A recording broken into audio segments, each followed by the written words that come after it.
Question 1. Risk assessment procedures indicate that a real estate professional in Prince Edward Island is advising on the valuation of a property. The seller is eager to achieve a price reflecting past market peaks. The buyer is focused on immediate affordability and potential for a quick resale profit, and a local developer is interested in the property's potential for future subdivision. Which approach to determining property value would best uphold the professional's ethical obligations and regulatory requirements in Prince Edward Island? Option A. Basing the valuation primarily on the seller's stated desired selling price, assuming it reflects their personal assessment of the property's worth. Option B. Determining the valuation by focusing on what a specific buyer can most comfortably afford to pay, ensuring a quick and agreeable transaction for that individual. Option C. Estimating the valuation based on the highest potential future development value, assuming favorable zoning changes and market conditions in the long term. Option D. Conducting a comprehensive comparative market analysis that considers recent sales of similar properties, current market supply and demand dynamics, and the property's specific features and condition. The correct answer is D. Conducting a comprehensive comparative market analysis that considers recent sales of similar properties, current market supply and demand dynamics, and the property's specific features and condition. Explanation. Scenario analysis. This scenario is professionally challenging because it requires a real estate professional in Prince Edward Island to navigate the complexities of property valuation while considering the diverse needs and potential biases of different stakeholders. A buyer might prioritize immediate affordability and potential for quick resale, while a seller might focus on maximizing their return based on past market highs or emotional attachment. A developer will look at potential for future development and zoning, which may not align with current market conditions or the desires of existing property owners. The professional's duty is to provide an objective valuation, which can be difficult when faced with these competing interests and the inherent subjectivity in estimating future market trends. Correct approach analysis. The best professional approach involves a comprehensive market analysis that considers multiple comparable sales, current market conditions, and the property's physical characteristics and potential. This approach aligns with the principles of professional conduct expected of real estate licensees in Prince Edward Island, which emphasize objectivity, due diligence, and acting in the best interests of the client, while adhering to ethical standards and relevant legislation such as the Real Estate Trading Act. This method ensures that the valuation is grounded in verifiable data and current market realities, rather than speculative future outcomes or individual stakeholder desires. It requires the professional to synthesize information from various sources to arrive at a well-supported opinion of value. Incorrect approaches analysis. One incorrect approach is to solely rely on the seller's stated desired price, as this ignores the objective market realities and the professional's duty to provide an unbiased valuation. This fails to adhere to the principles of fair dealing and accurate representation required by real estate regulations in Prince Edward Island.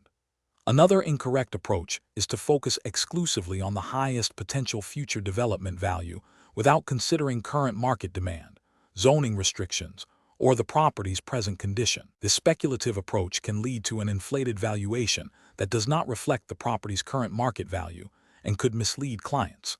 It disregards the need for a valuation based on present market conditions and established appraisal principles.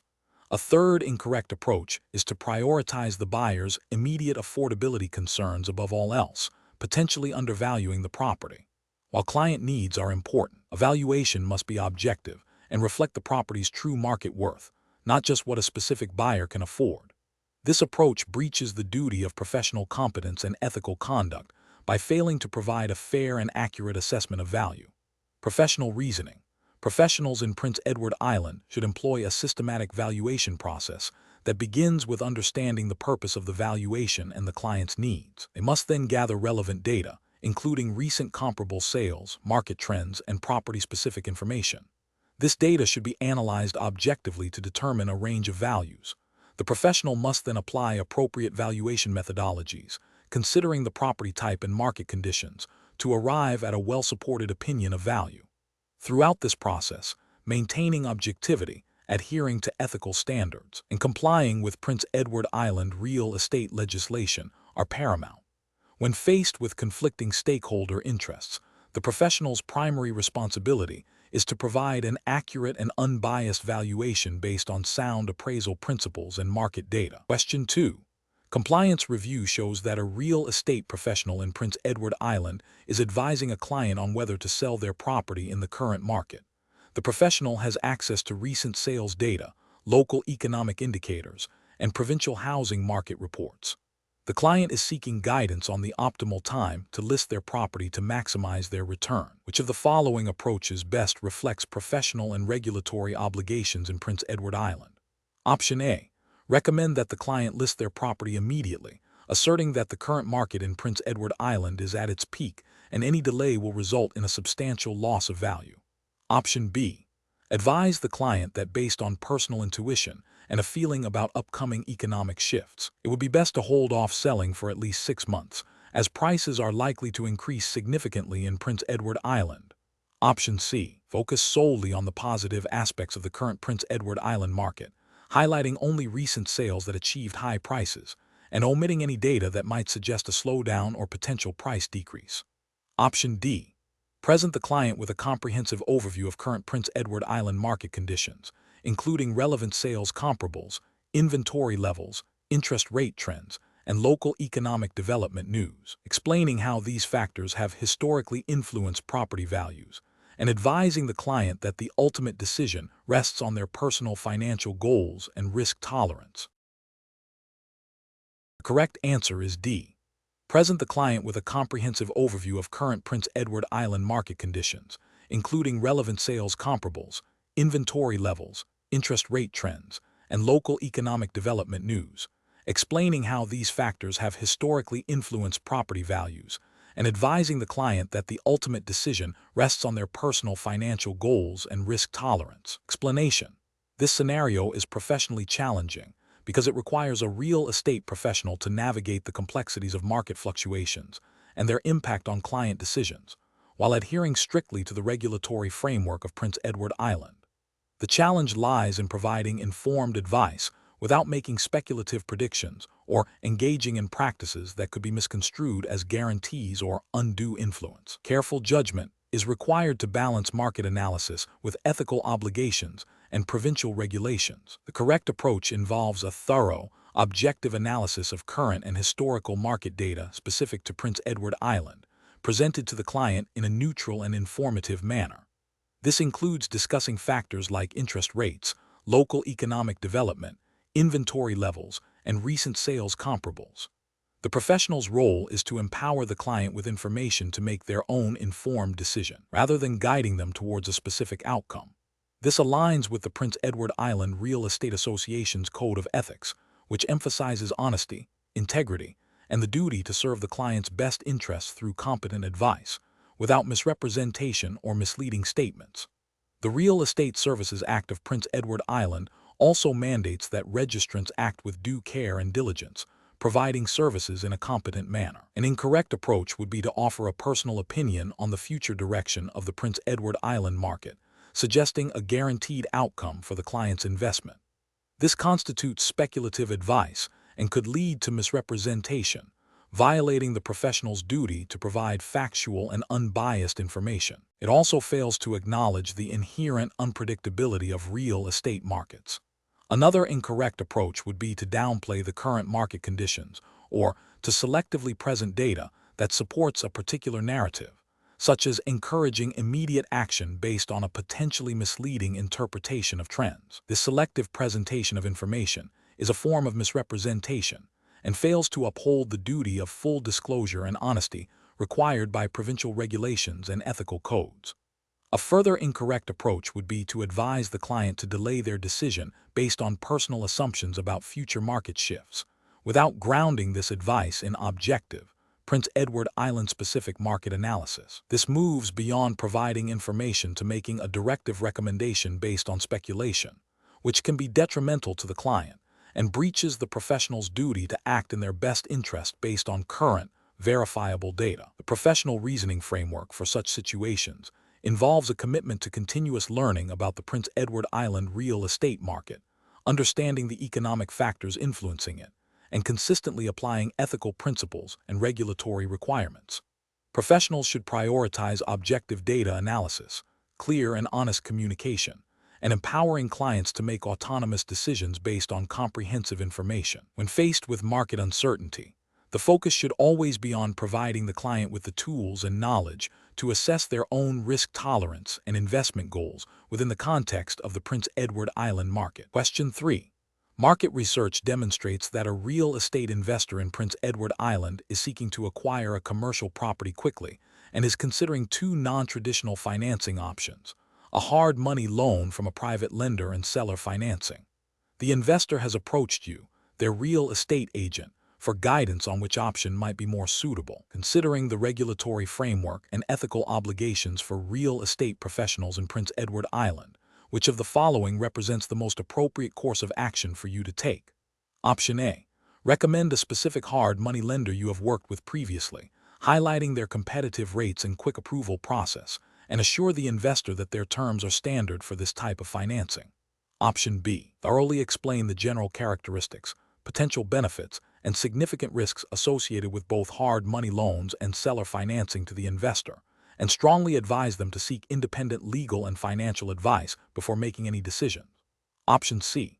Proceed with facilitating the transaction using the chosen financing method as soon as the investor expresses enthusiasm, assuming they have a general understanding of the loan terms. Option D. Advise the investor that seller financing is generally a simpler and less risky option for investors, and offer to draft a basic promissory note for the seller to review. The correct answer is B. Thoroughly explain the general characteristics, potential benefits, and significant risks associated with both hard money loans and seller financing to the investor, and strongly advise them to seek independent legal and financial advice before making any decisions. Explanation: this scenario is professionally challenging because it requires a real estate professional in Prince Edward Island to navigate the complexities of alternative financing options while ensuring compliance with provincial real estate legislation and ethical duties. The pressure to close a deal quickly, coupled with the unique terms of hard money and seller financing, can create a conflict between client interests and regulatory obligations. Careful judgment is required to assess the suitability and risks of these financing methods for the investor client. The best professional approach involves thoroughly educating the investor client about the nature, risks, and benefits of hard money loans and seller financing, and then facilitating their decision-making process by connecting them with qualified legal and financial professionals. This approach prioritizes the client's informed consent and due diligence. Specifically, it requires the real estate professional to act as a facilitator of information and professional connection, rather than advisor on the intricacies of loan terms or legal structures. This aligns with the Prince Edward Island Real Estate Association's Code of Ethics, which mandates that registrants act honestly and with integrity, and avoid misrepresentation or misleading information. Furthermore, provincial legislation emphasizes the importance of clients understanding the terms of their transactions. By ensuring the client seeks independent legal and financial advice, the registrant upholds their duty to protect the client's interests and avoids engaging in activities that require specialized licensing or expertise they may not possess. An incorrect approach would be to recommend a specific hard money lender or seller financing structure without full disclosure of the associated risks, and without advising the client to seek independent legal and financial counsel. This could be construed as providing financial or legal advice, which falls outside the scope of a real estate professional's license and expertise in Prince Edward Island. It also fails to adequately protect the client from potentially predatory terms or unforeseen liabilities, violating the duty of care. Another incorrect approach would be to downplay the risks associated with hard money loans, such as high interest rates and short repayment terms, or to overlook potential legal implications of seller financing arrangements, such as ensuring proper security and compliance with provincial property laws. This constitutes a failure to provide full and accurate information, potentially leading to a detrimental outcome for the investor and violating ethical obligations to be transparent and diligent. A further incorrect approach would be to proceed with the transaction without ensuring the client fully understands the implications of the financing, simply because the client expresses eagerness to proceed. This demonstrates a lack of due diligence and a failure to act in the client's best interests, prioritizing the transaction over the client's financial well-being and understanding. The professional reasoning framework for such situations involves a commitment to client education, transparency, and the facilitation of expert advice.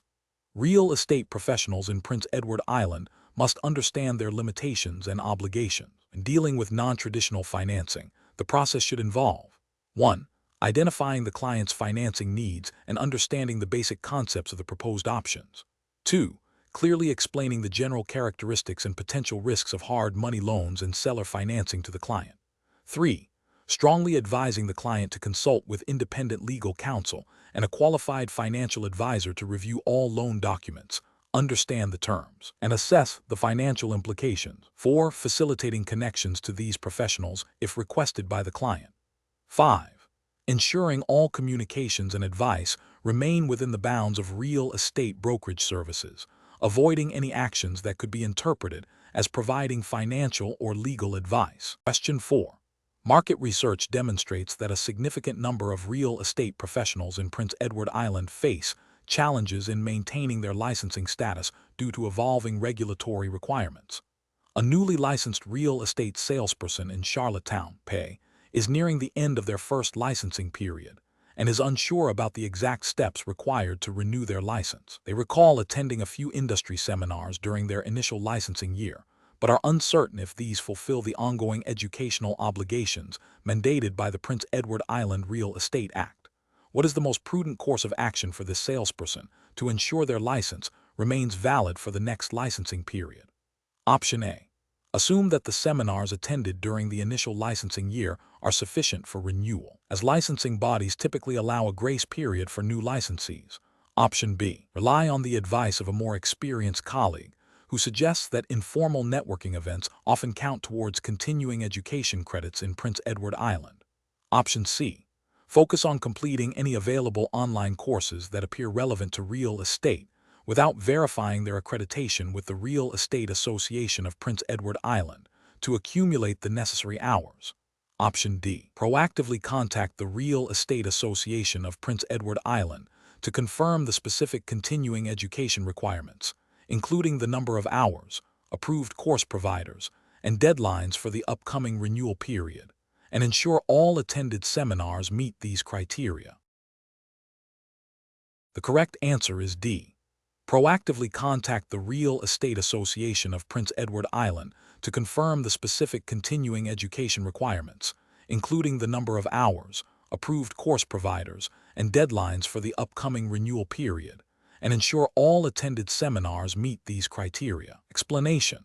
This scenario presents a professional challenge because it requires a real estate professional to navigate the specific licensing and continuing education requirements of Prince Edward Island, ensuring compliance with the Real Estate Association of Prince Edward Island, REA-PI, and the Prince Edward Island Real Estate Act. The core of the challenge lies in understanding that licensing is not a one-time event, but an ongoing obligation that includes mandatory professional development. Careful judgment is required to avoid inadvertently operating with an expired or invalid license, which carries significant legal and ethical repercussions. The best approach involves proactively verifying and fulfilling all continuing education requirements as mandated by the Real Estate Association of Prince Edward Island.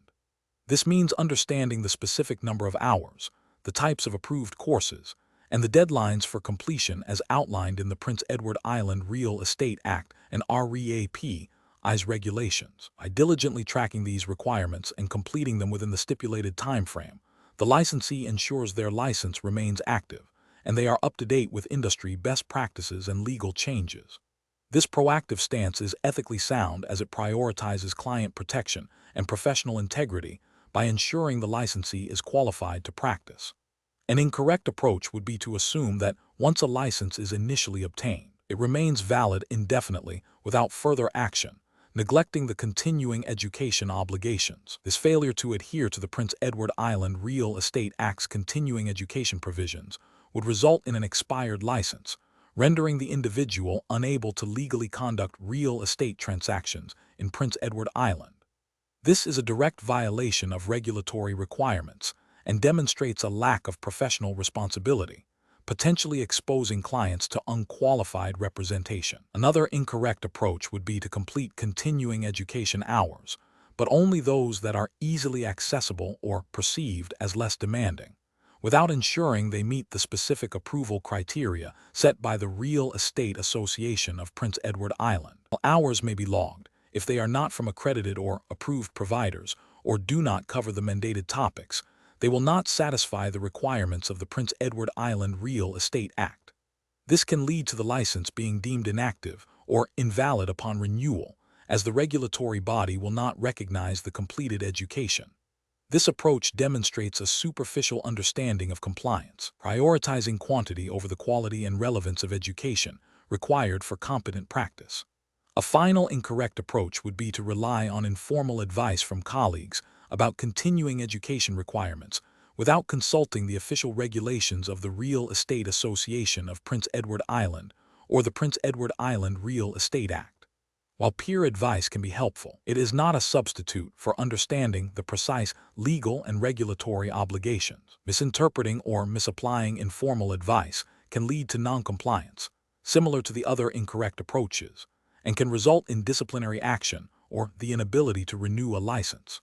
The professional decision-making process for similar situations should involve a commitment to understanding and adhering to all licensing and continuing education requirements specific to Prince Edward Island. This includes regularly reviewing the Prince Edward Island Real Estate Act and REAPI guidelines, maintaining a personal record of completed education, and proactively seeking clarification from the regulatory body when in doubt.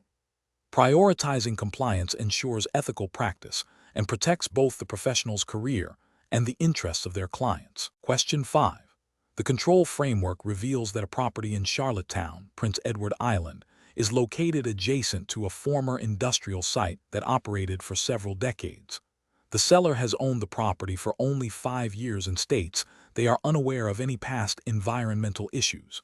As a real estate professional representing the seller, what is the most prudent course of action to ensure compliance with Prince Edward Island's real estate regulations and ethical standards? Option A.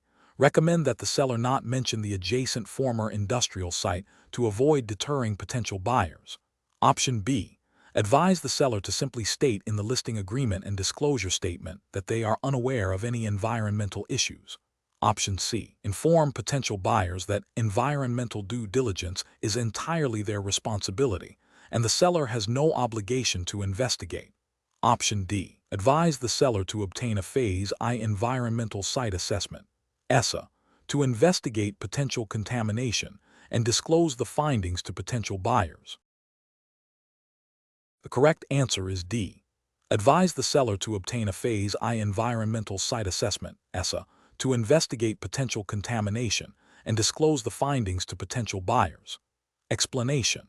The control framework reveals a situation that is professionally challenging due to the inherent uncertainty surrounding potential environmental contamination and its impact on property value and marketability. Real estate professionals in Prince Edward Island must navigate the complexities of environmental disclosure obligations, due diligence requirements, and the potential for future liability. The challenge lies in balancing the client's desire for a swift transaction with the legal and ethical imperative to ensure full and fair disclosure of material facts, including potential environmental risks. The best professional approach involves proactively identifying and addressing potential environmental concerns. This means advising the seller on their disclosure obligations under Prince Edward Island's real estate legislation and common law, which requires disclosure of latent defects that are not discoverable through reasonable inspection. It also entails recommending that the seller obtain a Phase I environmental site assessment, ESSA, to investigate potential contamination sources and impacts. This assessment provides objective data that can be disclosed to potential buyers, allowing them to make informed decisions and mitigating the seller's risk of future claims. This approach aligns with the duty of care owed to clients and the principles of ethical conduct in real estate practice, ensuring transparency and compliance with provincial disclosure requirements.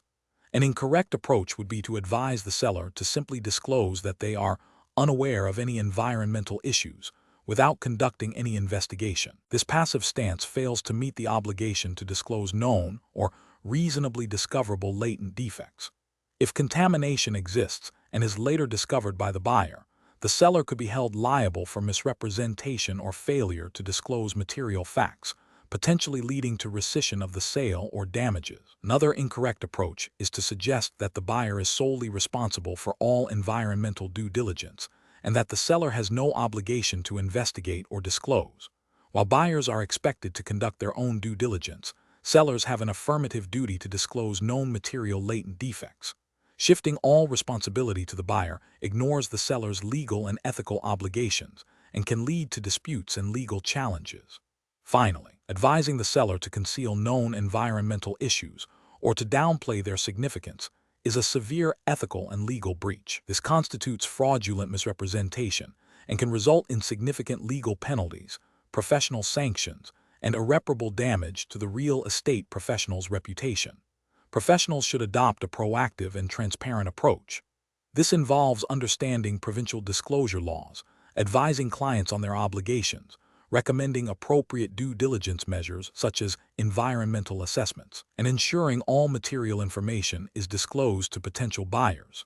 This systematic process protects all parties involved and upholds the integrity of the real estate transaction. Question 6. Governance review demonstrates that a real estate licensee in Prince Edward Island is preparing to list a property for a client. The client expresses a strong desire to list the property at a price significantly higher than what the licensee's initial informal assessment suggests is achievable in the current market. The client also mentions some minor, unaddressed cosmetic issues they believe do not affect the property's value. What is the most prudent and ethically sound approach for the licensee to take in this situation? Option A. Advise the client on a listing price supported by a professional comparative market analysis and recommend a pre-listing property inspection to identify any material defects and inform disclosure while discussing the market realities of their desired price. Option B. Focus solely on marketing the property at the client's desired price, emphasizing its unique features, and deferring any discussion of market value or property condition until an offer is made. Option C. Proceed with listing the property at the client's desired price and inform the client that they will need to conduct their own property inspection after an offer is received. Option D. Agree to list the property at the client's desired price, assuring them that the market will ultimately dictate the true value and that any issues can be addressed later. The correct answer is A. Advise the client on a listing price supported by a professional comparative market analysis and recommend a pre-listing property inspection to identify any material defects and inform disclosure while discussing the market realities of their desired price. Explanation. Scenario analysis. This scenario presents a professional challenge because it requires the real estate professional to balance the client's immediate desire for a quick sale with their fiduciary duty to ensure the property is marketed at a fair market value and that all potential risks are disclosed. Failing to adequately assess the property's condition and marketability before listing could lead to a sale that undervalues the property or exposes the client to unforeseen liabilities, potentially resulting in a breach of trust and regulatory noncompliance.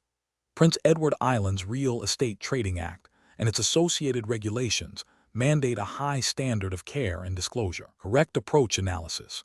The best professional practice involves conducting a thorough risk assessment by obtaining a professional property inspection and a comparative market analysis, CMA, before advising the client on a listing price and marketing strategy. This approach directly aligns with the Prince Edward Island Real Estate Trading Act's emphasis on acting honestly, fairly, and with reasonable skill and care. A professional inspection identifies potential defects that could impact market value and future saleability, allowing for informed disclosure to potential buyers.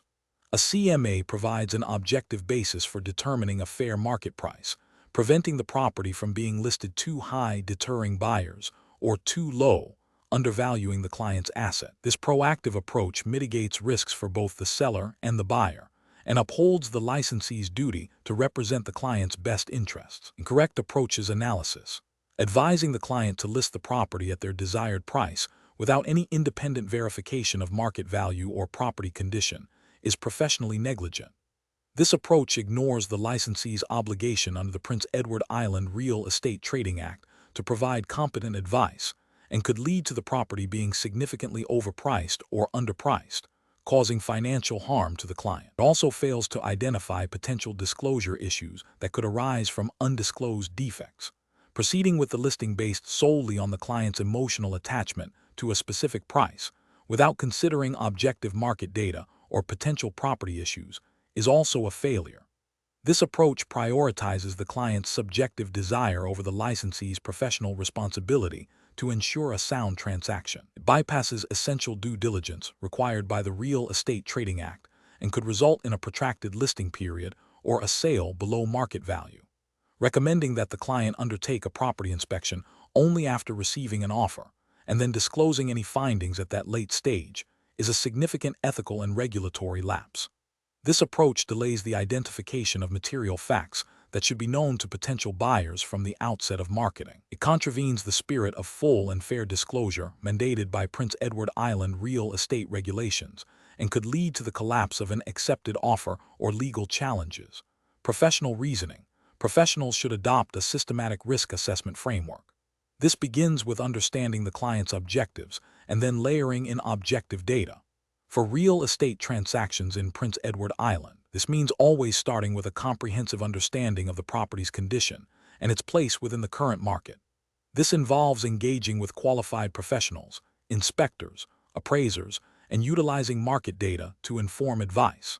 The licensee's role is to guide the client through the complexities of the transaction, ensuring informed decision-making while adhering strictly to regulatory requirements and ethical obligations. Question 7. Compliance review shows a property in rural Prince Edward Island is a large parcel of land with a primary dwelling, a significant portion dedicated to livestock housing and feed storage, and a small, separately metered building used for processing and selling farm fresh produced directly to the public. What is the most appropriate classification for this property under Prince Edward Island real estate regulations? Option A. Residential, because it includes a dwelling for occupancy. Option B. Commercial due to the on-site sale of produce to the public. Option C. Agricultural with consideration for its primary land use and operational components. Option D. Mixed use without further specific categorization. The correct answer is C.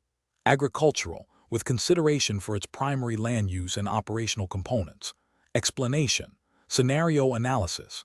This scenario presents a professional challenge due to the potential for misclassification of real estate types, which has significant implications for licensing, marketing, and regulatory compliance within Prince Edward Island. A real estate professional must accurately identify the primary use and characteristics of a property to ensure they are operating within their scope of practice and adhering to the Real Estate Trading Act, PAY, and its associated regulations. Failure to do so can lead to disciplinary action, financial penalties, and damage to professional reputation. The challenge lies in discerning the dominant nature of a property when it exhibits characteristics of multiple categories. Correct approach analysis. The best professional approach involves a thorough assessment of the property's primary intended use and its dominant physical characteristics as defined by the Real Estate Trading Act, PAY, and common industry understanding within Prince Edward Island. This means identifying whether the property's main purpose is for residential living, commercial enterprise, industrial operations, or agricultural production. For property with mixed-use elements, a professional must determine which category represents the most significant or defining aspect of the property's current or intended function. This aligns with the spirit of the regulations, which aim to ensure appropriate expertise and disclosure for each distinct market segment. Incorrect approaches analysis. One incorrect approach is to classify the property solely based on a single, minor feature that might align with a different category, ignoring the property's overall primary function. For example, classifying a rural property with a small farm stand as purely commercial, when its primary purpose is agricultural, would be a misrepresentation. Another incorrect approach is to assume that any property with a dwelling unit automatically falls under residential classification, regardless of its primary commercial or industrial purpose. For instance, a large workshop with an attached apartment used for a caretaker would likely be considered industrial with residential components, not primarily residential. Finally, classifying a property based on the seller's stated preference without independent verification or consideration of the property's actual characteristics and zoning would also be a failure to exercise due diligence and professional judgment. Professional reasoning. Professionals in Prince Edward Island must adopt a systematic approach to property classification. This involves 1. Understanding the definitions and distinctions between residential, commercial, industrial, and agricultural properties as outlined in provincial legislation and industry best practices. 2. Conducting a comprehensive physical inspection to assess the property's dominant features and current use. 3. Considering zoning bylaws and any relevant municipal or provincial land use regulations. 4. Consulting with clients to understand their intended use, but critically evaluating this against objective property characteristics. 5. If ambiguity persists, seeking advice from experienced colleagues, legal counsel, or relevant regulatory bodies.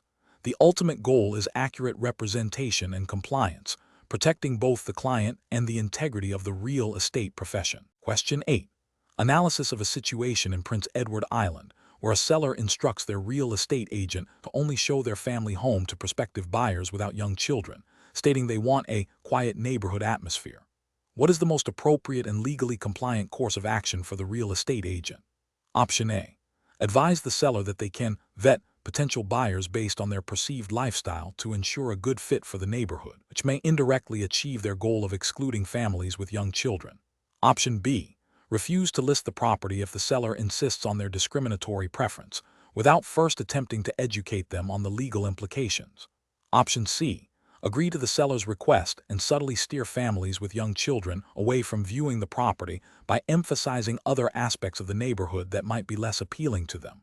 Option D. Inform the seller that their request violates Prince Edward Island's Fair Housing Act, specifically the prohibition against discrimination based on family status, and explain that the property must be marketed and shown to all potential buyers without such restrictions. The correct answer is D. Inform the seller that their request violates Prince Edward Island's Fair Housing Act, specifically the prohibition against discrimination based on family status, and explain that the property must be marketed and shown to all potential buyers without such restrictions. Explanation. Scenario analysis.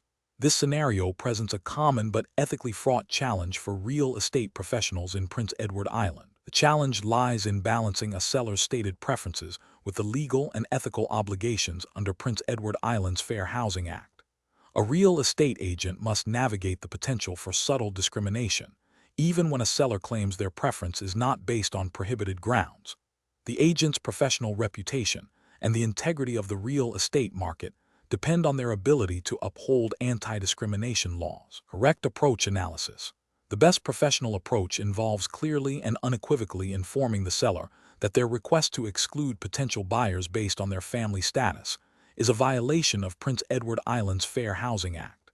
The agent must explain that they cannot legally market the property in a way that discriminates against any protected group, including families with children. The agent should then proceed to market the property broadly to all potential buyers, without any restrictions based on family status, and document this conversation and their actions. This approach directly aligns with the Prince Edward Island Fair Housing Act, which prohibits discrimination in the sale or rental of housing based on family status. Ethically, it upholds the agent's duty of professional conduct and their commitment to fair housing principles. Incorrect approach is analysis.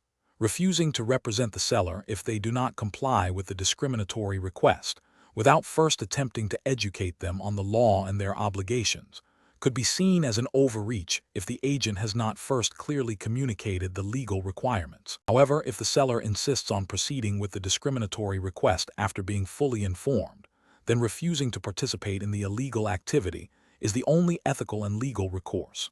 Agreeing to the seller's request and subtly discouraging families with children from viewing the property, while not explicitly stating the reason, is a direct violation of the Fair Housing Act.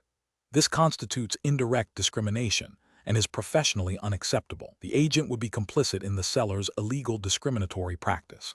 Suggesting to the seller that they can screen potential buyers based on their lifestyle, which might indirectly lead to excluding families with children, is also a violation.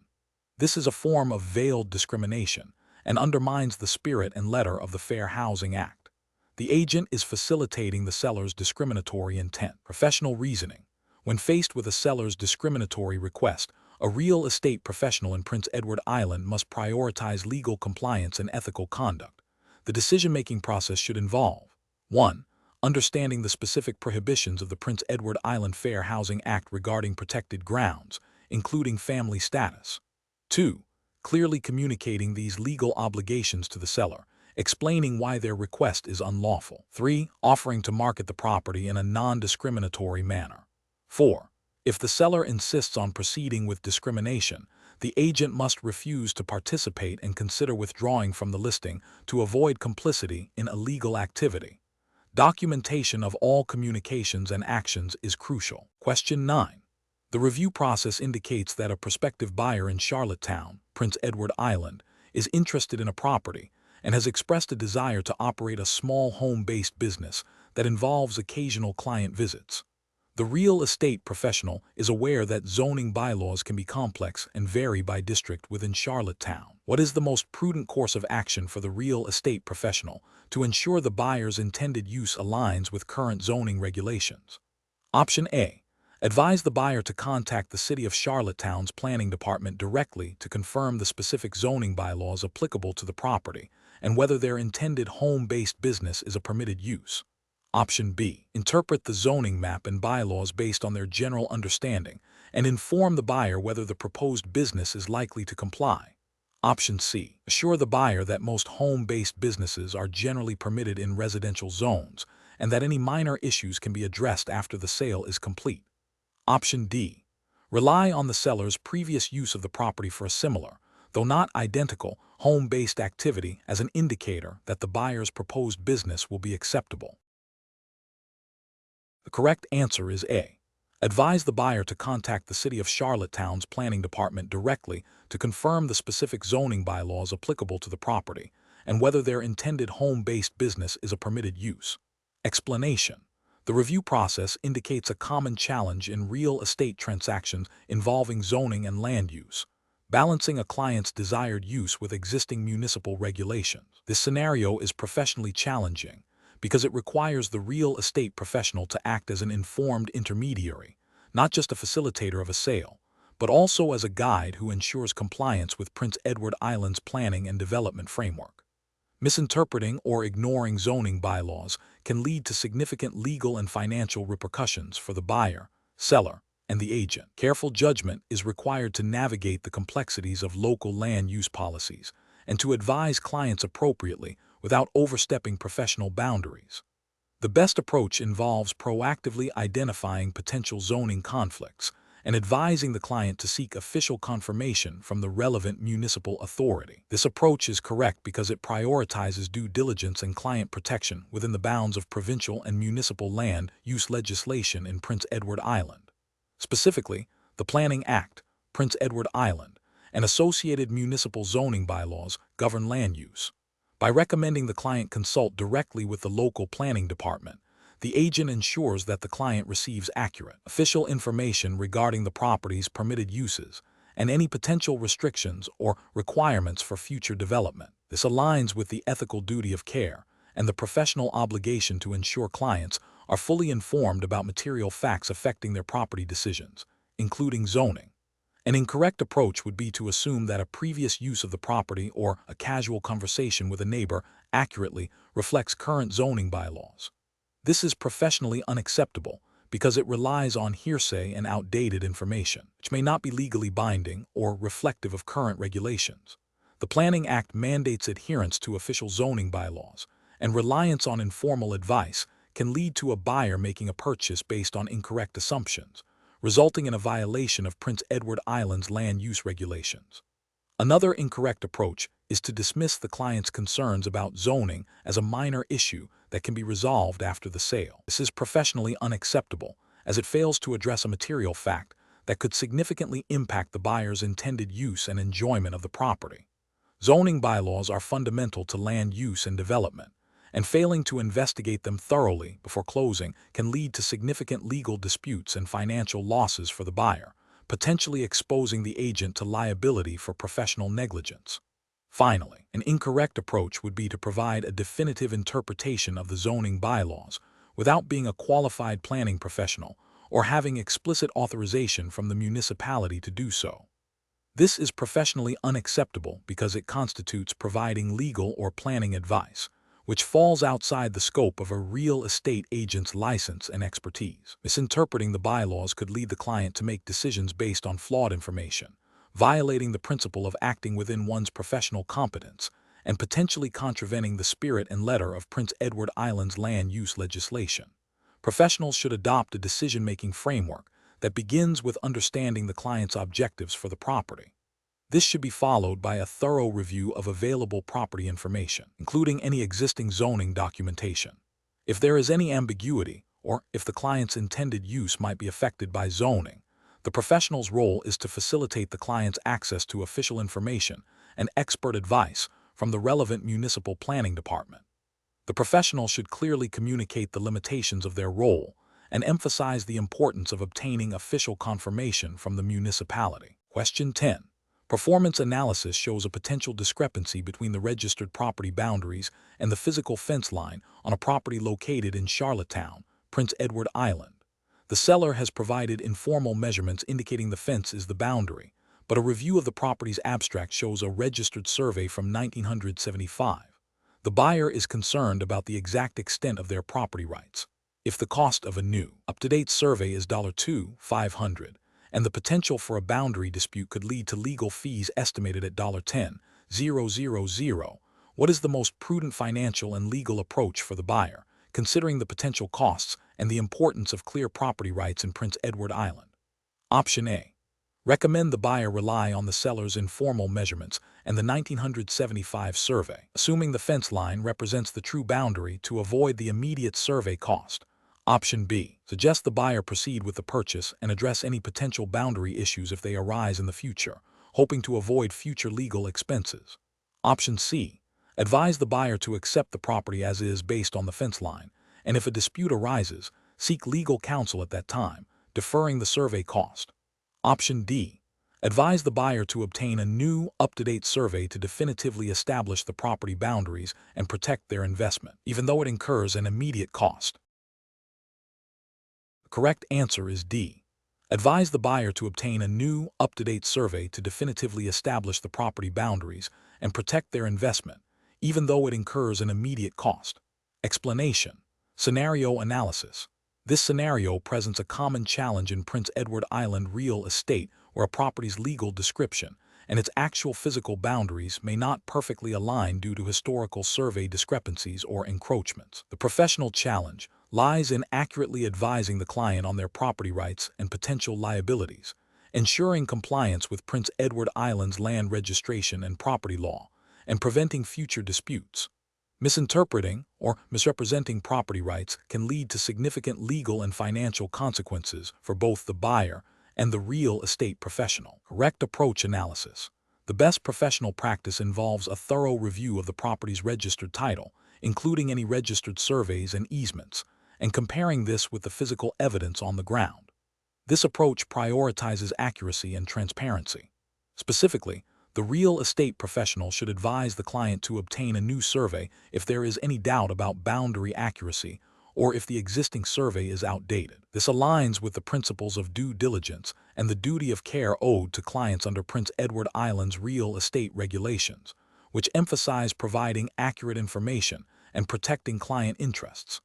The cost of a new survey is a reasonable investment to clarify property rights and avoid potential future litigation. Incorrect approach is analysis.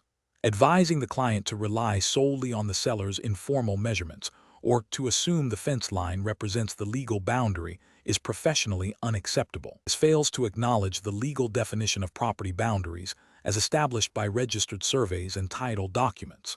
Prince Edward Island's land registration system is designed to provide certainty regarding property ownership and boundaries. Ignoring this system and relying on informal representations constitutes a breach of professional duty and could lead to disputes over encroachments, violating the buyer's rightful property ownership. Furthermore, advising the client to proceed without clarifying the discrepancy, hoping it will not be an issue, demonstrates a failure to proactively identify and mitigate risks, which is a core ethical obligation for real estate professionals in Prince Edward Island. Professional reasoning. Professionals in Prince Edward Island must adopt a systematic approach to property boundary issues. This involves 1. understanding the client's objectives and concerns. 2. Reviewing all available legal documentation, title, registered surveys. 3. Conducting a physical inspection and noting any discrepancies. 4. Identifying potential risks and liabilities. 5. Recommending appropriate actions to clarify uncertainties, such as obtaining a professional survey. 6. Clearly communicating all findings and recommendations to the client, ensuring they make an informed decision based on accurate legal information. Question 11. System analysis indicates that the Prince Edward Island real estate market is exhibiting characteristics of a particular phase within its broader cycle. A client, looking to sell their property, is expressing concern about potentially missing out on peak market conditions or selling too early in a declining trend. Which approach best guides the professional real estate agent in advising this client? Option A. Recommending that the client proceed with the sale as planned, without discussing the current market cycle or any potential trends, as their original timeline was set before any market shifts were apparent. Option B. Emphasizing recent news articles and anecdotal reports suggesting a rapid market downturn, and advising the client to accept the first reasonable offer immediately to avoid significant losses. Option C. Presenting a detailed analysis of Prince Edward Island's historical market data, current inventory levels, average sale prices, and days on market, explaining how these indicators suggest the current market phase, and discussing potential implications for their sale without making definitive predictions. Option D. Guaranteeing the client that the market will rebound within 6 months and advising them to hold off on selling until then, regardless of their personal financial circumstances. The correct answer is C. Presenting a detailed analysis of Prince Edward Island's historical market data, current inventory levels, average sale prices, and days on market, explaining how these indicators suggest the current market phase, and discussing potential implications for their sale without making definitive predictions. Explanation. This scenario is professionally challenging because it requires a real estate professional to navigate the complexities of real estate market cycles and trends while upholding their fiduciary duties to their client. The professional must balance providing informed advice with avoiding speculative or misleading statements, ensuring client decisions are based on sound market analysis rather than emotional responses to perceived trends. Careful judgment is required to interpret market data accurately and communicate it effectively to the client. The best approach involves a comprehensive analysis of current and historical market data specific to Prince Edward Island, identifying established patterns and potential future trajectories without making definitive predictions. This includes examining factors like inventory levels, average sale prices, days on market, and economic indicators relevant to PEI. The professional should then present this objective data to the client, explaining how these trends might influence their buying or selling decision, and discussing potential risks and opportunities associated with different market phases. This aligns with the ethical obligation to act in the client's best interest by providing informed, unbiased advice grounded in market realities, as mandated by the Prince Edward Island Real Estate Association's Code of Ethics and the Real Estate Services Act of Prince Edward Island, which emphasize honesty, integrity, and competence. An approach that focuses solely on anecdotal evidence or sensationalized media reports about a booming or crashing market is professionally unacceptable. It fails to meet the standard of competence and due diligence required by provincial regulations. Relying on such information without independent verification can lead to misinformed client decisions and potential liability. Another unacceptable approach is to make definitive predictions about future market movements, such as guaranteeing a specific price increase or decrease. This constitutes a failure to act with integrity and honesty, as market forecasting is inherently uncertain. Such guarantees can mislead clients and violate the principle of providing accurate and unbiased information. Finally, an approach that ignores the current market cycle and advises the client to proceed with a transaction as if the market were static is also professionally deficient. This demonstrates a lack of market awareness and a failure to provide relevant advice that considers the prevailing economic conditions and their impact on real estate values and transaction feasibility in Prince Edward Island. Professionals should employ a decision-making framework that prioritizes objective data analysis, client education, and ethical conduct. This involves continuously monitoring market trends, understanding the underlying economic drivers, and communicating this information transparently to clients. The focus should always be on empowering the client to make informed decisions based on a realistic understanding of the market, rather than on speculative forecasts or personal opinions. Question 12. Investigation of a residential property sale in Charlottetown, Prince Edward Island, reveals that the buyer, after reviewing the standard purchase and sale agreement, verbally expresses to their agent a desire to include a specific condition regarding the seller's commitment to complete certain minor landscaping improvements before closing. The agent acknowledges the buyer's request. What is the most appropriate course of action for the agent to ensure this condition is legally binding and enforceable? Option A. Inform the buyer that a verbal agreement with the seller on this matter is sufficient, as the seller has verbally agreed to the request. Option B. Advise the buyer that the condition must be formally added to the purchase and sale agreement as a written addendum or clause, requiring the signature of both the buyer and the seller to be legally binding. Option C. Draft a separate, informal document detailing the landscaping request and have only the buyer sign it to confirm their understanding. Option D. Proceed with the standard purchase and sale agreement without mentioning the landscaping request, assuming the seller will fulfill their verbal commitment. The correct answer is B. Advise the buyer that the condition must be formally added to the purchase and sale agreement as a written addendum or clause, requiring the signature of both the buyer and the seller to be legally binding. Explanation. Scenario analysis.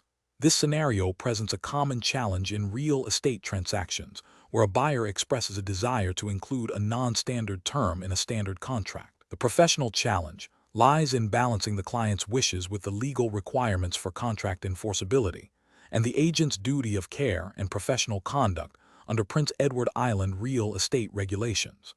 Misinterpreting or mishandling such a request can lead to an unenforceable contract, potential disputes, and damage to the agent's reputation and license. Correct approach analysis. The best professional approach involves advising the buyer that while their request can be proposed, it must be formally incorporated into the purchase and sale agreement as a written addendum or clause, signed by both parties, to be legally binding. This aligns with the fundamental elements of contract formation in Prince Edward Island, which require offer, acceptance, consideration, and intention to create legal relations, all of which must be clearly documented. The Real Estate Services Act of Prince Edward Island mandates that all terms and conditions of a real estate transaction be in writing and signed by the parties to be enforceable. This approach ensures clarity, protects both parties, and upholds the integrity of the contract. Incorrect approach is analysis, suggesting that the verbal agreement with the seller is sufficient for the inclusion of the term is a significant regulatory failure. Verbal agreements regarding real estate transactions are generally not enforceable in Prince Edward Island due to the statute of frauds, which requires such agreements to be in writing. This approach risks creating an unenforceable contract and exposing the buyer to potential disappointment and legal complications. Proceeding with the standard purchase and sale agreement without any mention of the buyer's request, assuming the seller will honor their word, is also professionally unacceptable. This demonstrates a lack of diligence and a failure to adequately represent the buyer's interests. It neglects the requirement for all material terms to be in writing and signed, leaving the buyer vulnerable if the seller later reneges on the verbal understanding. Drafting a separate, informal document outlining the buyer's request and having only the buyer sign it, without presenting it to the seller for their signature and agreement, is another failure. This document would not constitute a binding amendment or addendum to the purchase and sale agreement, and would therefore have no legal standing in relation to the contract. It fails to meet the requirements for a legally enforceable contract modification. Professional reasoning. Professionals in Prince Edward Island must always prioritize clear, written documentation for all aspects of a real estate transaction. When a client requests a deviation or addition to a standard agreement, the professional's duty is to ensure that this request is properly integrated into the formal contract in a legally binding manner. This involves understanding the principles of contract law as applied in Prince Edward Island and adhering to the ethical and regulatory obligations set forth by the Real Estate Services Act. The decision-making process should always involve confirming all terms in writing, advising clients on the legal implications of their requests, and ensuring all parties have mutually agreed to and signed any amendments. Question 13. Comparative studies suggest that in Prince Edward Island, When a real estate agent assists a client with a mortgage application, the agent's role in ensuring the accuracy of financial information is paramount.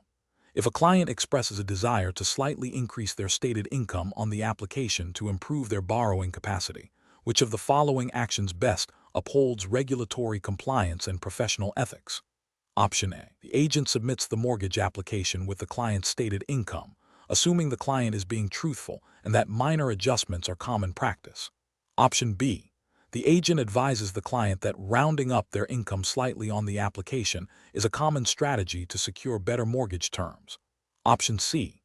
The agent provides the lender with an estimated income figure based on the client's general description of their earnings, without seeking specific documentation. Option D. The agent diligently verifies the client's stated income through pay stubs, employment letters, or tax documents and ensures that only confirmed figures are submitted on the mortgage application. Correct answer is D. The agent diligently verifies the client's stated income through pay stubs, employment letters, or tax documents and ensures that only confirmed figures are submitted on the mortgage application. Explanation. Scenario analysis. This scenario is professionally challenging because it requires a real estate agent in Prince Edward Island to navigate the delicate balance between assisting a client and adhering to strict mortgage application disclosure requirements. Misrepresenting information, even with good intentions, can have serious legal and ethical consequences for both the client and the agent, potentially jeopardizing the mortgage approval and leading to regulatory sanctions. Careful judgment is required to ensure all information provided to the lender is accurate and complete, while also advocating for the client's best interests within the bounds of the law. Correct approach analysis. The best professional practice involves the agent diligently verifying all financial information provided by the client and ensuring it is accurately reflected in the mortgage application submitted to the lender. This approach prioritizes transparency and compliance with the mortgage application process as governed by Prince Edward Island real estate regulations and lending guidelines. By confirming the accuracy of income, employment details, and down payment sources, the agent upholds their duty of care and avoids misrepresentation, which is a fundamental ethical and regulatory obligation. This ensures the lender receives a true and fair representation of the borrower's financial standing, facilitating a smooth and compliant mortgage approval process. Incorrect approaches analysis. Submitting the application with the client's potentially inflated income figures without independent verification is professionally unacceptable. This constitutes a misrepresentation of material facts to the lender, violating regulatory requirements for honest and accurate disclosure. It undermines the integrity of the mortgage application process and could lead to the mortgage being denied, or, if approved, to severe consequences for the borrower and potential disciplinary action against the agent. Providing the lender with an estimate of the client's income without explicit confirmation from the client or their employer is also professionally unacceptable. While an estimate might seem helpful, it is not a factual representation. Lenders rely on verified data, and providing estimates can lead to discrepancies that erode trust and violate disclosure obligations. This approach fails to meet the standard of accuracy required in mortgage applications. Directly advising the client to round up their income figures to improve their chances of approval is a serious ethical and regulatory breach. This is an act of facilitating deception and misrepresentation. It directly contravenes the agent's duty to act with honesty and integrity, and exposes both the agent and the client to significant legal repercussions, including potential fraud charges and severe penalties under Prince Edward Island's real estate and lending laws. Professional reasoning. Professionals in Prince Edward Island's real estate sector must adopt a decision-making framework that prioritizes regulatory compliance, ethical conduct, and client well-being. This involves a commitment to accuracy and transparency in all dealings, particularly concerning financial disclosures for mortgage applications. Agents should always verify information, understand the specific requirements of lenders and regulatory bodies, and communicate clearly with clients about what constitutes acceptable and accurate information. When in doubt, seeking clarification from the lender or legal counsel is a prudent step. The ultimate goal is to facilitate a transaction based on truth and adherence to all applicable laws and ethical standards. Question 14. The investigation demonstrates that a licensed real estate agent in Prince Edward Island has been approached by a client who is interested in learning about and potentially investing in real estate investment trusts, REIT.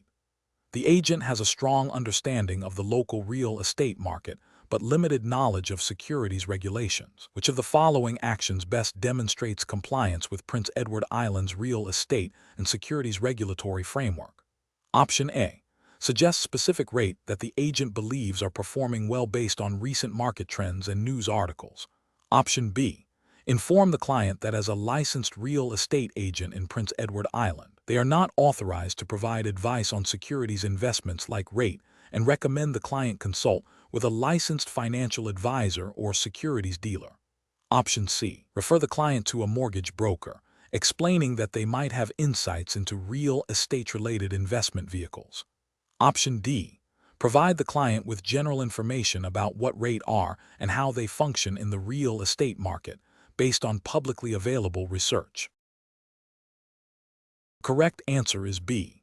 Inform the client that as a licensed real estate agent in Prince Edward Island, they are not authorized to provide advice on securities investments like REIT and recommend the client consult with a licensed financial advisor or securities dealer. Explanation.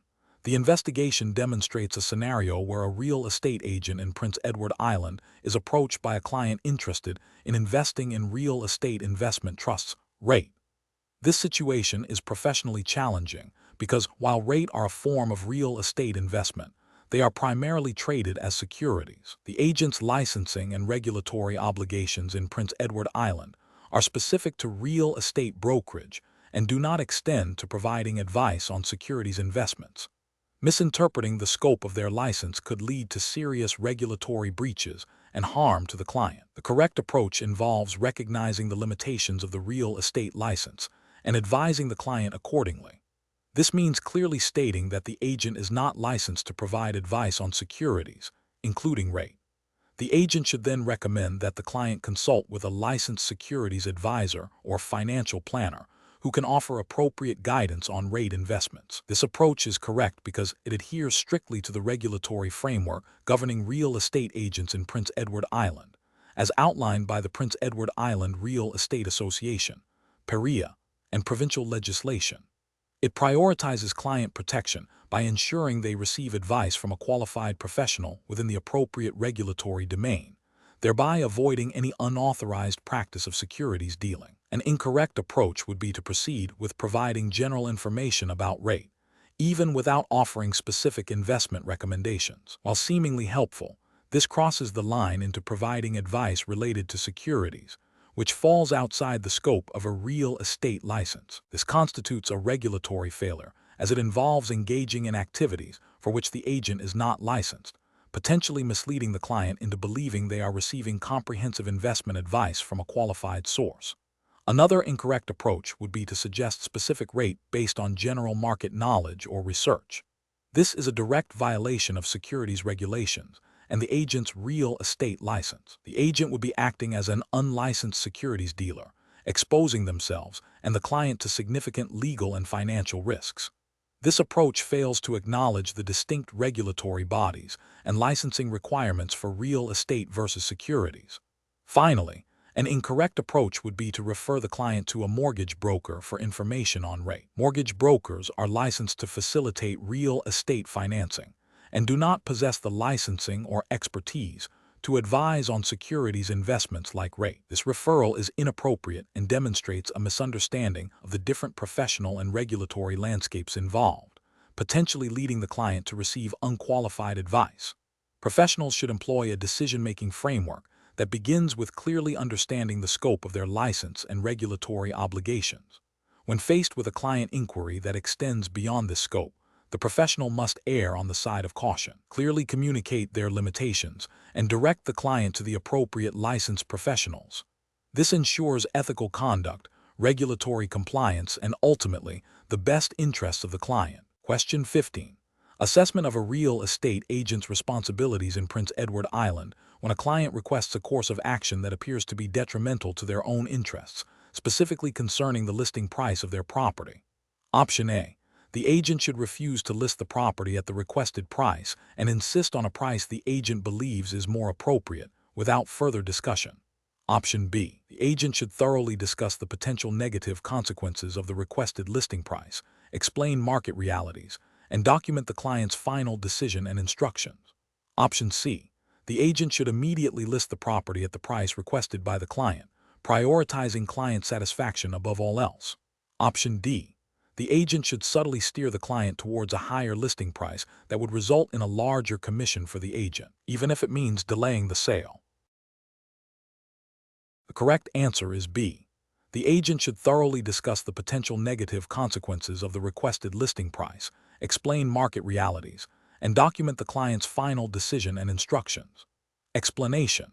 This scenario presents a professional challenge because it requires the real estate agent to navigate a situation where a client's stated desires might conflict with their best interests or potentially lead to legal complications. The agent must balance client satisfaction with their fiduciary duties and adherence to the Real Estate Services Act of Prince Edward Island.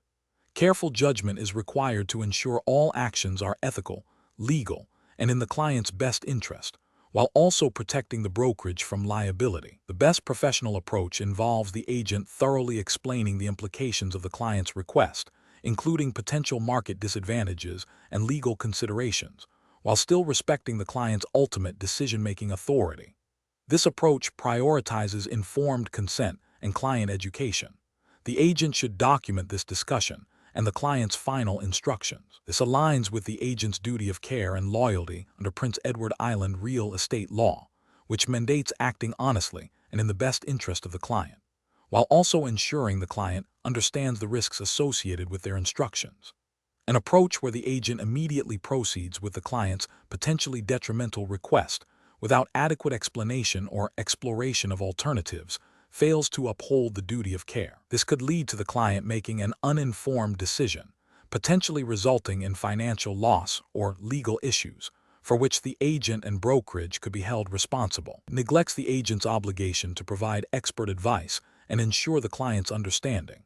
Another incorrect approach involves the agent refusing to act on the client's instructions outright, without first attempting to understand the client's reasoning or providing a comprehensive explanation of the risks. While the agent has a duty to advise against actions that could be harmful, an outright refusal without dialogue can be seen as a failure to serve the client's needs and can damage the professional relationship. It bypasses the opportunity for collaborative problem-solving and informed decision-making.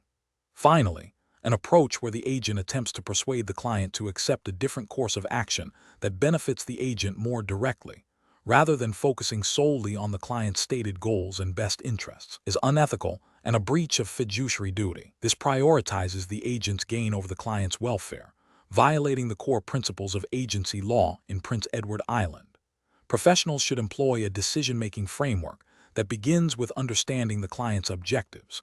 This is followed by assessing the feasibility and potential consequences of those objectives within the current market and legal framework of Prince Edward Island. The professional then has a duty to educate the client about these implications, offering expert advice and exploring alternative strategies.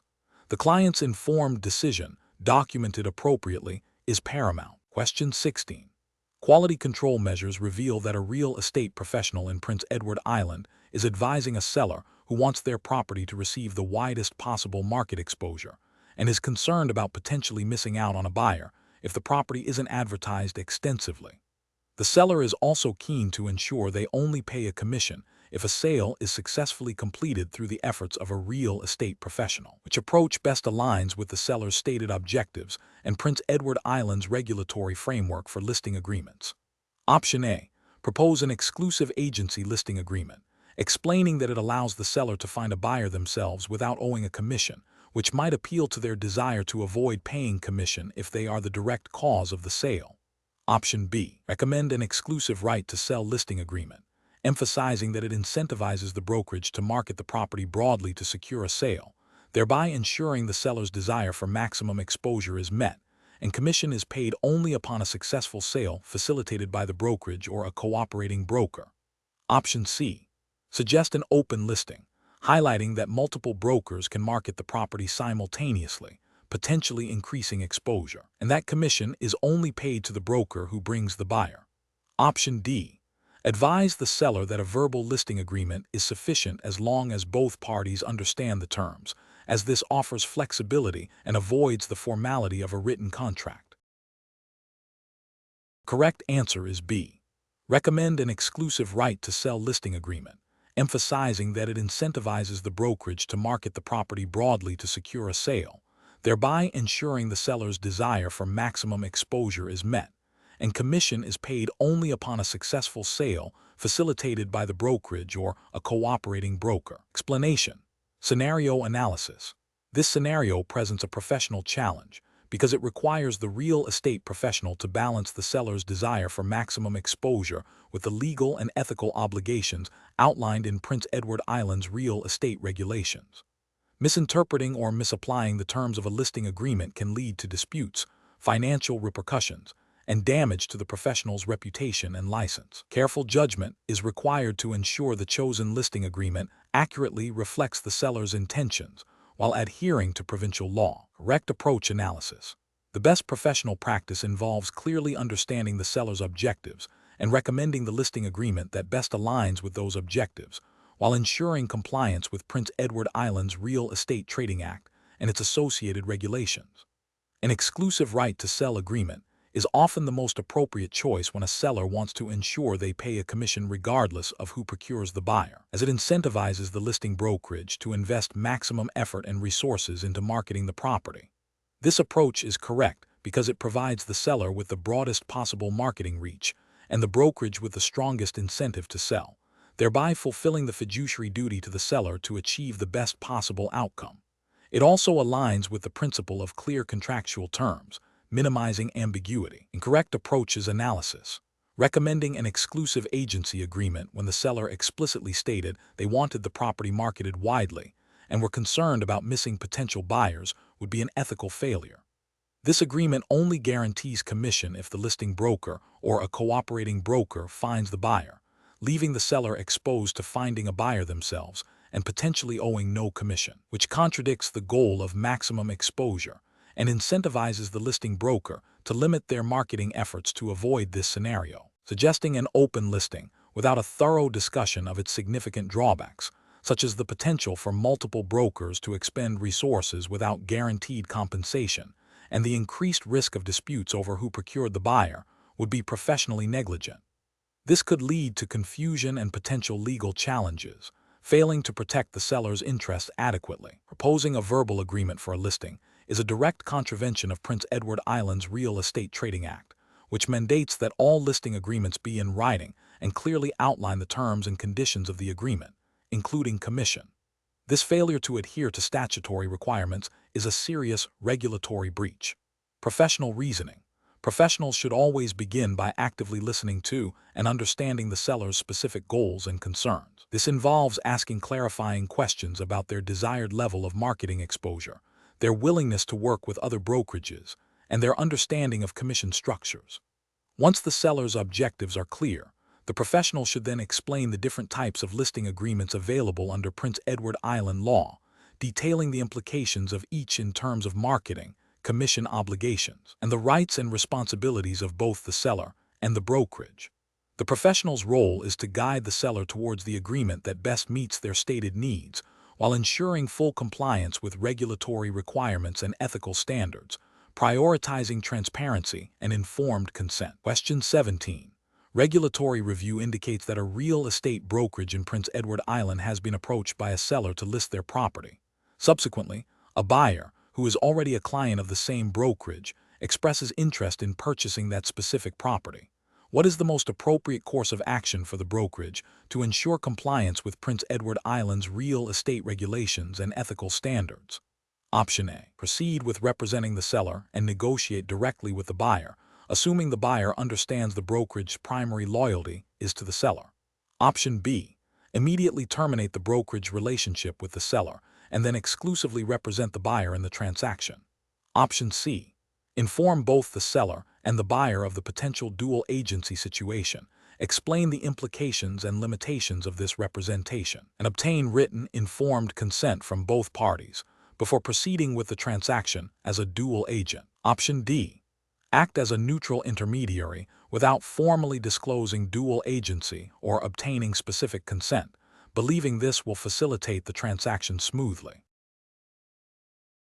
The correct answer is C. Inform both the seller and the buyer of the potential dual agency situation, explain the implications and limitations of this representation, and obtain written informed consent from both parties before proceeding with the transaction as a dual agent. Explanation. This scenario is professionally challenging because it requires a brokerage to navigate potential conflicts of interest and ensure fair representation for all parties involved, even when a single brokerage is acting for both the buyer and the seller. The Real Estate Services Act, RESA of Prince Edward Island, along with its associated regulations, and the Code of Ethics, mandates specific duties and disclosure requirements to maintain trust and integrity in real estate transactions. Careful judgment is required to uphold these standards while facilitating a transaction. The best approach involves the brokerage acting as a dual agent, but only after obtaining informed consent from both the buyer and the seller. This means clearly explaining to both parties the implications of dual agency, including the limitations on the brokerage's ability to advocate exclusively for either party's individual interests.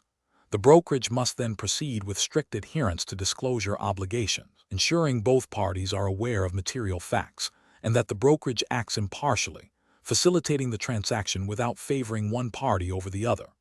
This approach is correct because it aligns with the principles of informed consent and fair dealing, as required by PEI real estate law and ethical standards, allowing the transaction to proceed transparently and legally. An incorrect approach would be for the brokerage to represent only the seller and then attempt to negotiate with the buyer directly without disclosing the dual agency relationship or obtaining consent. This failure to disclose and obtain informed consent violates the duty of honesty and fair dealing owed to the buyer and potentially breaches the brokerage's fiduciary duty to the seller by not being able to fully advocate for their interests in negotiations with a party they are also representing. Another incorrect approach would be for the brokerage to cease representing the seller and then exclusively represent the buyer in the transaction without proper procedures for terminating the seller representation and establishing new buyer representation. This could lead to a breach of contract with the seller and potentially violate RESA regulations regarding agency relationships and conflicts of interest. Finally, an incorrect approach would be for the brokerage to attempt to facilitate the transaction by acting as a neutral facilitator without formally acknowledging or obtaining consent for dual agency. While appearing neutral, this still constitutes dual agency if the brokerage is involved in negotiations or providing advice to both parties, and the lack of formal consent and disclosure creates significant legal and ethical risks, potentially leading to claims of misrepresentation or breach of duty. Professionals should use a decision-making framework that prioritizes transparency, informed consent, and adherence to regulatory requirements. When faced with a situation where a brokerage might represent both buyer and seller, the first step is to identify the potential conflict of interest. The next step is to consult the relevant legislation and ethical guidelines, in this case, PEI's RESA and Code of Ethics, to understand the permissible actions and mandatory disclosures. If dual agency is permissible, the professional must then obtain explicit, informed consent from all parties involved, clearly outlining the implications and limitations. Throughout the transaction, ongoing adherence to disclosure and impartiality is paramount. Question 18. Consider a scenario where a client in Prince Edward Island is purchasing their first home and is seeking advice on the most suitable mortgage type. They express concern about their initial monthly budget, but are also looking for long-term financial security. What is the most responsible approach for the real estate professional to take when discussing mortgage options such as fixed rate, adjustable rate, and interest-only mortgages? Option A. Provide a detailed explanation of the core features, risks, and benefits of fixed rate, adjustable rate, and interest-only mortgages, emphasizing how each type aligns with different financial goals and risk appetites, and then guide the client to choose the option that best fits their individual circumstances and long-term objectives. Option B. Recommend an adjustable rate mortgage due to its typically lower initial interest rate, which would help the client manage their immediate monthly budget without extensively detailing the potential for future payment increases. Option C. Suggest an interest-only mortgage as it offers the lowest initial payments, allowing the client to maximize their cash flow and assume they will be able to manage the principal repayment at the end of the term. Option D. Advise the client to select a fixed-rate mortgage because it provides the most predictable payments, which is generally the safest option for first-time homebuyers, regardless of their specific financial situation or risk tolerance. The correct answer is A. Provide a detailed explanation of the core features, risks, and benefits of fixed-rate, adjustable-rate, and interest-only mortgages, emphasizing how each type aligns with different financial goals and risk appetites, and then guide the client to choose the option that best fits their individual circumstances and long-term objectives. Explanation.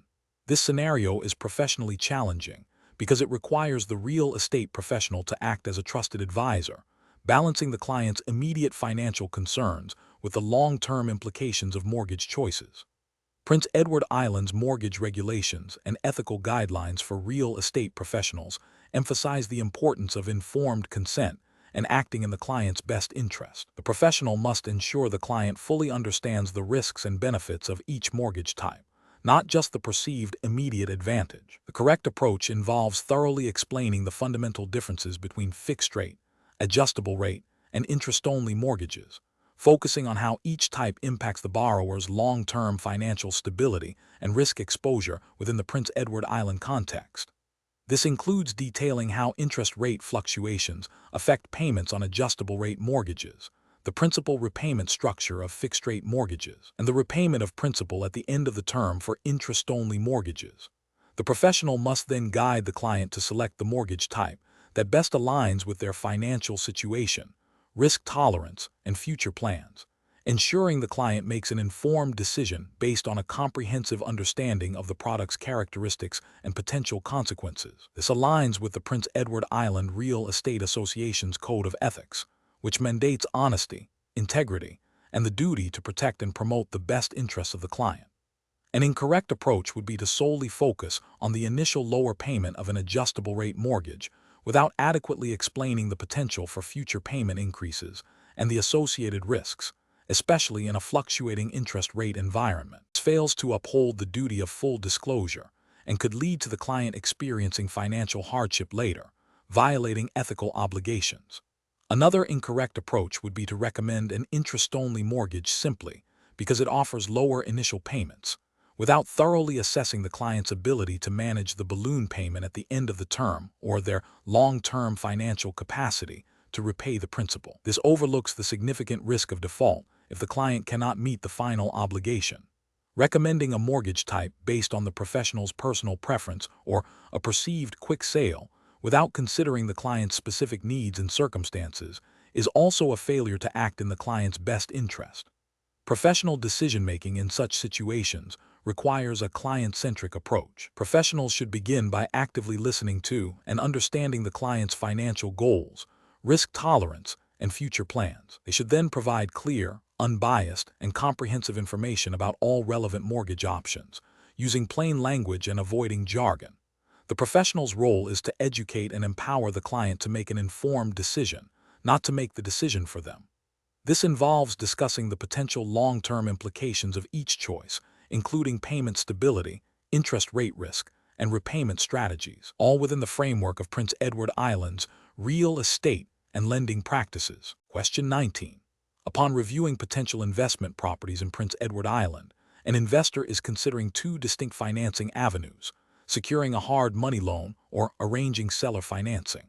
The investor is attracted to the potential speed of a hard money loan, but is also intrigued by the flexibility offered by seller financing.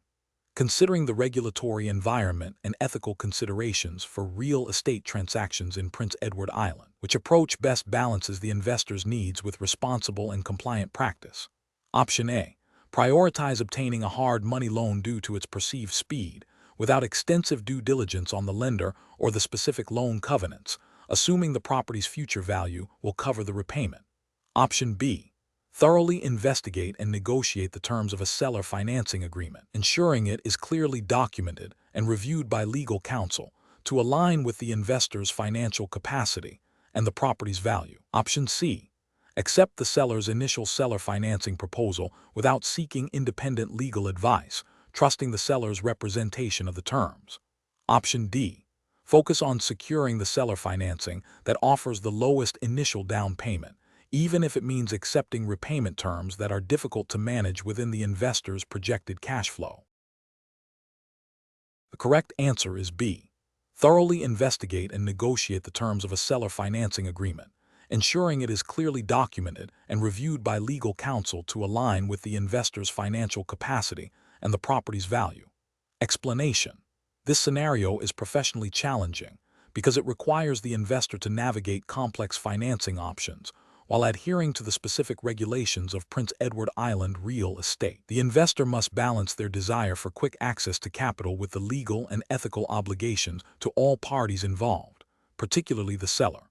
Careful judgment is required to ensure the chosen financing method is both financially viable and compliant with Prince Edward Island's real estate laws and ethical standards for agents. The best professional approach involves the investor thoroughly understanding the terms and implications of a seller financing agreement, ensuring it is clearly documented and aligns with their financial capacity and the property's value.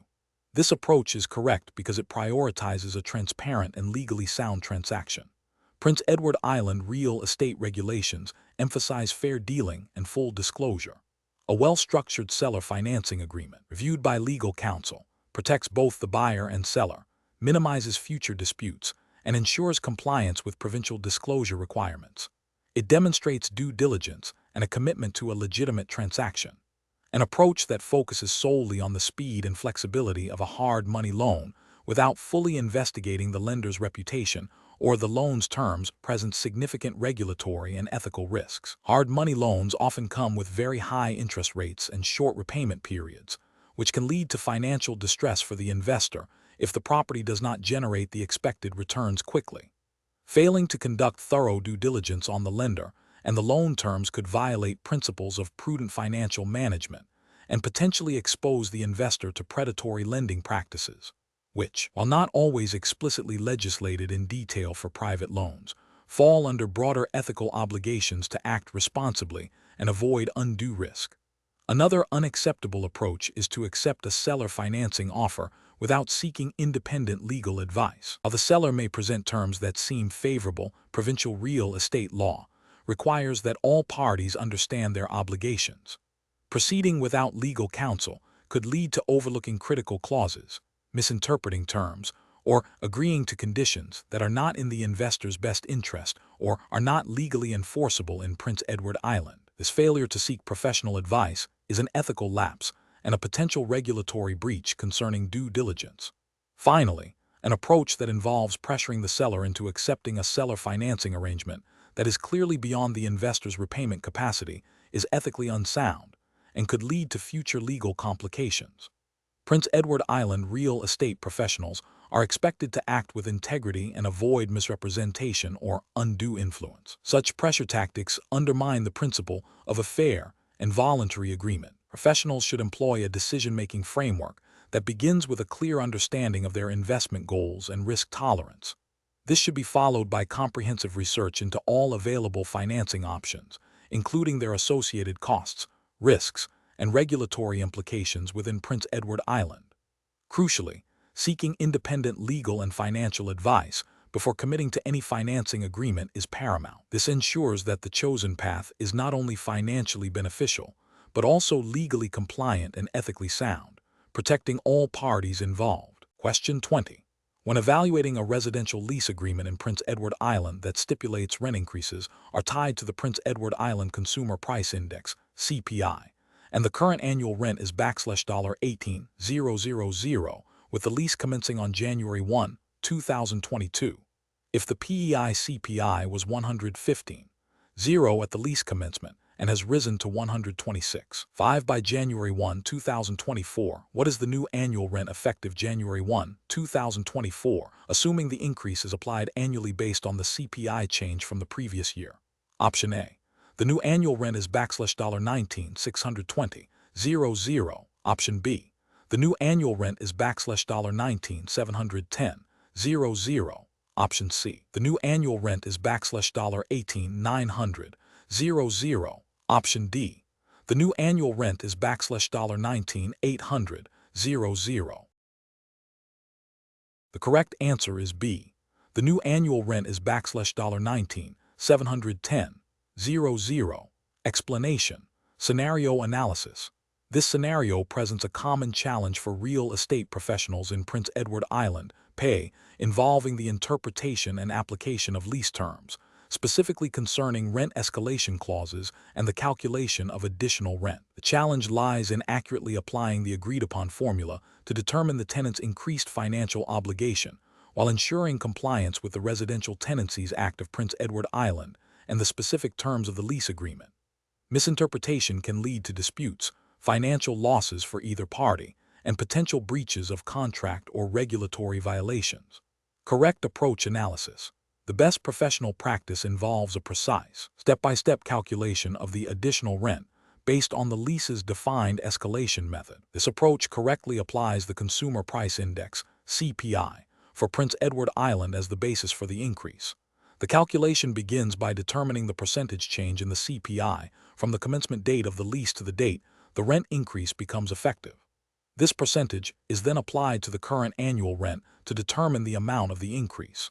Finally, this increase is added to the current annual rent to establish the new annual rent. This method ensures transparency, accuracy, and adherence to the contractual agreement, and the spirit of fair rent adjustments as generally understood within PEI's residential tenancy framework. Incorrect approaches analysis. One incorrect approach involves simply adding a fixed percentage to the rent without referencing the CPI, such as a flat 5% increase. This fails to adhere to the specific escalation clause in the lease, which mandates the use of the CPI. This approach disregards the agreed-upon mechanism for rent adjustment, potentially overcharging or undercharging the tenant and violating the lease terms. Another incorrect approach is to use the CPI for a different province or a national average without specific lease authorization. Lease specifies the CPI for Prince Edward Island, and deviating from this creates an inaccurate basis for the rent increase. This misapplication of the index is a direct breach of the lease's conditions. A third incorrect approach is to calculate the increase based on the initial rent amount from the lease commencement date, rather than the current annual rent. The lease specifies that the escalation is applied to the current annual rent, meaning the rent immediately preceding the increase. Calculating based on the original rent would result in a significantly lower and incorrect increase. Professional reasoning. Professionals in Prince Edward Island must prioritize meticulous adherence to the specific terms of lease agreements and relevant provincial legislation, such as the Residential Tenancies Act. When faced with calculations involving rent adjustments, the decision-making process should involve 1. Thoroughly reviewing the lease agreement to identify all relevant clauses, particularly those detailing rent escalation methods. 2. Identifying the correct index or formula specified in the lease, e.g., pay CPI.